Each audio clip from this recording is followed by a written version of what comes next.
Fl-istess konferenza tal-aħbarijiet il-Ministru għall-Internu u s-Sigurtà Nazzjonali Byron Camilleri ta' rendikont tal-ispezzjonijiet li qed isiru mill-Pulizija biex jiġi assigurat li dawk obbligati bi kwarantina mandatorja josservawha.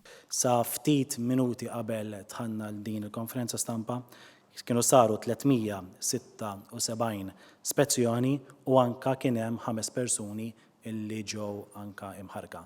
Dan ifisser illi wara li kien hemm erba' persuni sal-bieraħ kien hemm persuna oħra illi ġiet imħarka illum. Il-Ministru spjega kif il-korpi dixxiplinati ilhom imħejjija u ġew imħarġa sitwazzjonijiet bħal tifqija ta' pandemija. Saħaq kif l-ispezzjonijiet qed isiru b'mod wiesa' biex il-kwarantina mandatorja li ġiet rakkomandata mill-awtoritajiet tas-saħħa tkun osservata b'mod sħiħ.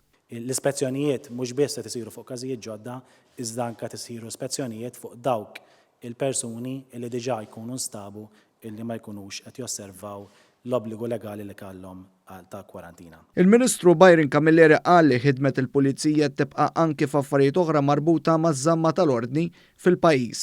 Qal li l-Armata wkoll qed tagħti sema fit-tqassim tal-ikel u l-mediċini, partikolarment lill-anzjani meqjusa fost l-aktar vulnerabbli kemm il-darba jintlaqtu mill-influenza tal-coronavirus. L-Armata illi millum anka beda l-għajnuna li qed tagħti anke flimkien mal-awtoritajiet tas-saħħa, l-għajnuna li qed tagħti fit-tqassim tal-ikel ġewwa id-djar qed jinżlu fit-toroq anke permezz ta' vetturi tal-Armata li qed jgħinu anke fit-tqassim tal-ikel ġewwa diversi djar madwar Malta u Għawdex. Filwaqt li l-Ministru Camilleri qal li mas-soldati se jingħaqdu wkoll l-uffiċjal tal-komunità biex jgħinu fit-tqassim tal-ikel u l-mediċini, huwa irringrazzja lill korpi dixxiplinati kollha li qed jagħtu sem importanti għall-pajjiż.